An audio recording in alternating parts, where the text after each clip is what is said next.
ગુજરાત પર અત્યારે કોઈ જગ્યાએ મેઘ મહેર છે તો કોઈ જગ્યાએ મેઘ કહેર છે. દક્ષિણ ગુજરાતની વાત કરીએ, રેડ એલર્ટ આપવામાં આવ્યું છે ઘણા બધા જિલ્લાને, અને જે આગાહી કરવામાં આવી છે કે હજુ પણ સતત આગામી દિવસોમાં વરસાદ અવિરત રહેવાનો છે.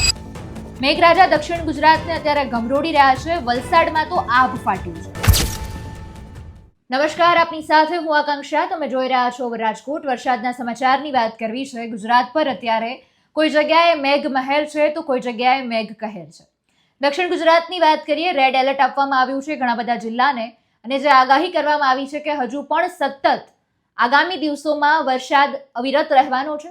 ઘણા બધા વિસ્તારમાં છૂટો છવાયો વરસાદ પડી શકે તેમ છે, પણ અમુક વિસ્તારોમાં ભારેથી અતિ ભારે વરસાદની આગાહી કરવામાં આવી છે. સુરતની વાત કરીએ, વલસાડની વાત કરીએ, ત્યાં પરિસ્થિતિ અત્યારે ખૂબ ગંભીર છે. ખૂબ ભારે વરસાદ અત્યારે ત્યાં પડી રહ્યો છે. મેઘરાજા દક્ષિણ ગુજરાતને અત્યારે ગમરોડી રહ્યા છે. વલસાડમાં તો આભ ફાટ્યું છે. ઉમરગામ તાલુકામાં 35.67 ઇંચ વરસાદ, કપરાડામાં 29, નાનાપોઢામાં 25 ઇંચ વરસાદ, ધરમપુરમાં 20 ઇંચ વરસાદ ખાબક્યો છે. ઉમરગામમાં રાતના 1 થી સવારે 6 વાગ્યા સુધીમાં જ 17 ઇંચ વરસાદ નોંધાઈ ચૂક્યો છે. આજે સવારના 6 થી બપોરના 12 વાગ્યા સુધીમાં 179 તાલુકામાં વરસાદ નોંધાયો છે, જેમાં સૌથી વધુ સુરતના ઉમરપાડામાં 11 ઇંચ વરસાદ ખાબક્યો છે. સુરતમાં ખાડીઓ ફરીથી ઓવરફ્લો થઈ ગઈ છે. સારોલી પોલીસ સ્ટેશન સહિત અનેક સોસાયટીઓ અત્યારે જળમગ્ન બની ગઈ છે. સાણિયા હેમત ગામમાં ખાડીપુરના 10 થી 15 ફૂટ જેટલા પાણી ભરાઈ જતા ખોડિયાર માતાનું મંદિર પણ સંપૂર્ણપણે અત્યારે જળમગ્ન બની ગયું છે. લોકો ઘરોમાં કેદ થઈ ગયા છે. આકાશી આજે અત્યારે આફત આવી છે. લોકોને ભારે હાલાકીનો સામનો કરવો પડી રહ્યો છે, કારણ કે તમે સામાન્ય સમજો કે 35 ઇંચ વરસાદ, 25 ઇંચ વરસાદ એટલે અત્યારે બધી જગ્યાએ જળબંબાકારની પરિસ્થિતિ ઊભી થઈ ગઈ હોય.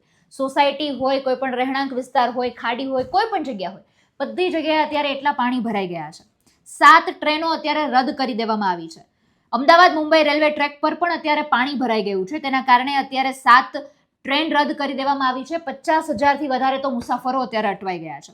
સ્થિતિની ગંભીરતાને ધ્યાનમાં રાખીને મુખ્યમંત્રી ભૂપેન્દ્ર પટેલે SCOS ખાતેથી મંત્રીઓ અને સિનિયર IAS અધિકારીઓને ગ્રાઉન્ડ ઝીરો પર અત્યારે ઉતારી દીધા છે.